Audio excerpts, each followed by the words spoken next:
সাত কলেজের শিক্ষার্থীরা নতুন কোনো বক্তব্য দিয়েছেন কি? ঢাকা বিশ্ববিদ্যালয় প্রশাসনের পক্ষ থেকে কিছু বলা হয়েছে কিনা জানাবেন। আজকে যে অবস্থা আমরা দেখছি, আমি ঢাকা বিশ্ববিদ্যালয়, তারপর হচ্ছে ঢাকা কলেজ, এই আশেপাশ এলাকা সহ আমি বেশ কিছু জায়গা ঘুরে এসেছি। পরিস্থিতি এখন পর্যন্ত স্বাভাবিক আছে। ঢাকা কলেজের শিক্ষার্থী যারা আছে, ৭ দলের শিক্ষার্থীদের পক্ষ থেকে গতকাল কিন্তু সন্ধ্যায় তারা ২৪ ঘন্টার একটা আলটিমেটাম দিয়েছিল যে তাদের ৬ দফার মধ্যে একটা দাবি তাদের মানা হয়েছে, বাকি ৫ দফা দাবি যদি না মানে সেক্ষেত্রে তারা আবার নতুন করে কর্মসূচি ঘোষণা করবে। কিন্তু এখন পর্যন্ত তারা কোনো কর্মসূচি ঘোষণা দেয়নি এবং আমাদের সাথে আনুষ্ঠানিকভাবে কোনো কথাও বলেনি। কারণ হিসেবে তারা বলেছে যে এখন পর্যন্ত ২৪ ঘন্টা পার হয়নি।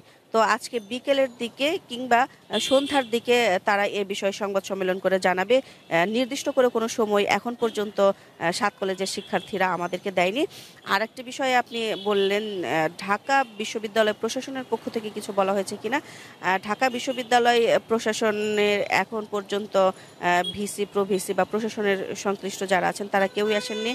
আপনি জানেন যে আজকে সরকারি ছুটির হওয়ায় আমি খোঁজ নিয়েছি, যারা আছেন স্টাফ যারা আছেন তাদের সাথে কথাও কিন্তু বলেছি, যে তারা বলেছেন যে আজকে সরকারি ছুটি হয়, এখন পর্যন্ত যারা কর্তা ব্যক্তি আছেন তারা কিন্তু কেউই আসেনি।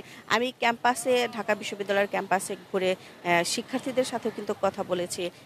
যে রবিবার যে ঢাকা বিশ্ববিদ্যালয়ের শিক্ষার্থীদের সাথে ৭ কলেজের শিক্ষার্থীদের যে একটা সংঘাতের যে বিষয় ছিল, ও বিষয়ে জানতে চেয়েছি। তারা কিন্তু বলেছেন যে তারাও শিক্ষার্থী, ৭ কলেজের যারা আছেন তারাও শিক্ষার্থী, তাদেরই ভাই বোন। তারা চান যে তারাও, ঢাকা বিশ্ববিদ্যালয়ের শিক্ষার্থীরা বলেছেন যে তারাও আসলে চাচ্ছিলেন না যে ৭ কলেজের শিক্ষার্থীরা তাদের সাথে যুক্ত থাকুক। আবার ৭ কলেজের শিক্ষার্থীরাও কিন্তু চাচ্ছিলেন না যে তারা ঢাকা বিশ্ববিদ্যালয়ের অধীনে থাকবেন। এখন যেহেতু ঢাকা বিশ্ববিদ্যালয়।